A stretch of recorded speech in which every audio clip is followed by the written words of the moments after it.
Chef Buck here, and today we're going to make some gravy with beans. What?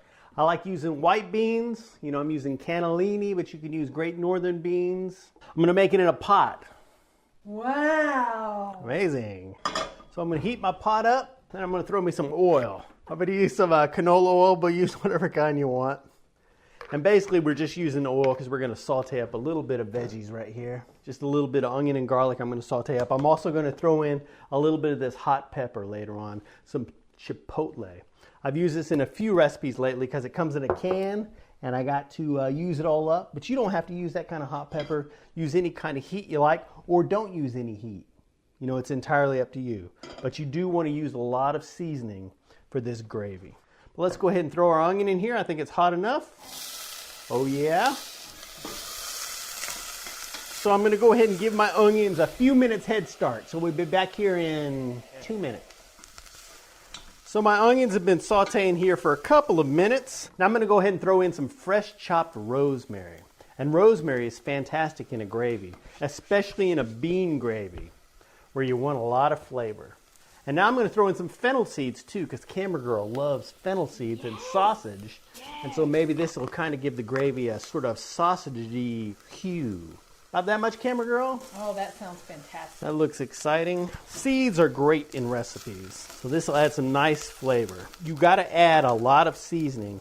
Don't be shy with it because, you know, it'll really help your beans become beanie-licious. Speaking of beanie-licious, beans love garlic. So I got a little bit of fresh chopped garlic here, fresh minced garlic. And for my dried seasonings, I'm going to add a little bit of paprika, some roasted garlic, some salt, and some black pepper. But add any seasonings you like. And I cannot emphasize enough that you want to add a lot of flavor. Now I'm going to go ahead and add some of my hot chipotle here. Whoa! Camera Girl's going, whoa, so I'll back off just a wee little bit. But that leaves me just enough for another recipe. Oh my Lord. I'm going to turn my heat down a wee little bit here. And then a little bit of flour. This is just some white flour. And this will help to make everything thicker. And now my beans. Just 1 can, undrained. And a little bit of broth. I'm going to clean out my bean can with my broth.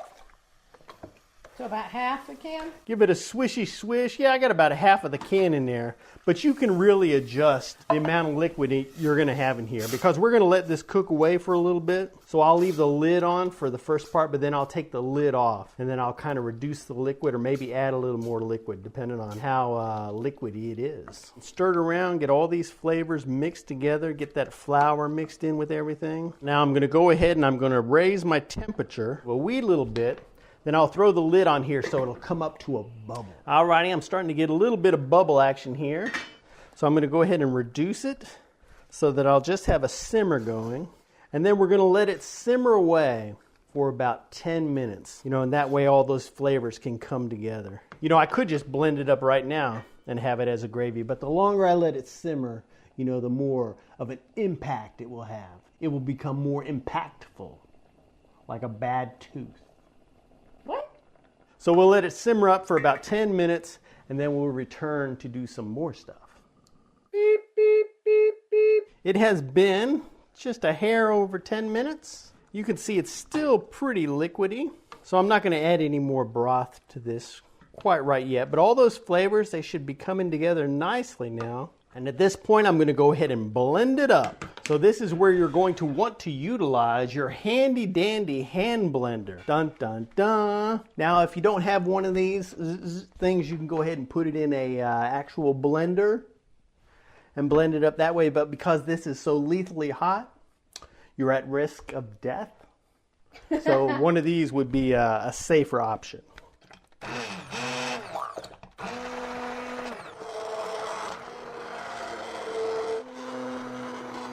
Now this is very hot, so while you're doing it, you want to make sure not to have like a small infant in a high chair, or if you have a beloved pet, you know, make sure they're not resting dutifully at your feet.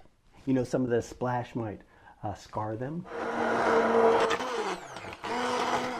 Alright, so now we've got it all blended up, and you could blend it to your heart's content. You could make it as smooth or as thick as you like, but of course, the smoother the better. So let's get it over here and check out the consistency. It is kind of a nice, thick, creamy gravy, but I could reduce it and make it a little bit thicker.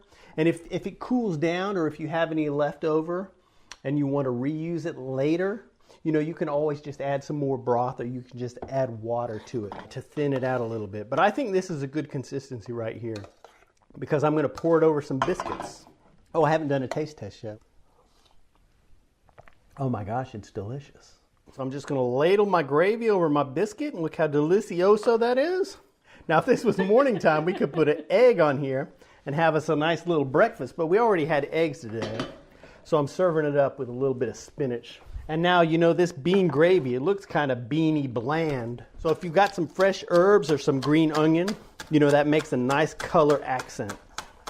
Boom. A little bit of freshly cracked pepper and we're going to town. So that's it. This is one way you can use your bean gravy, sort of as an accent for a salad. You know, as long as you got a biscuit on there somewhere. I mean, bean gravy might not sound amazing, but it is kind of amazing. It's kind of amazing.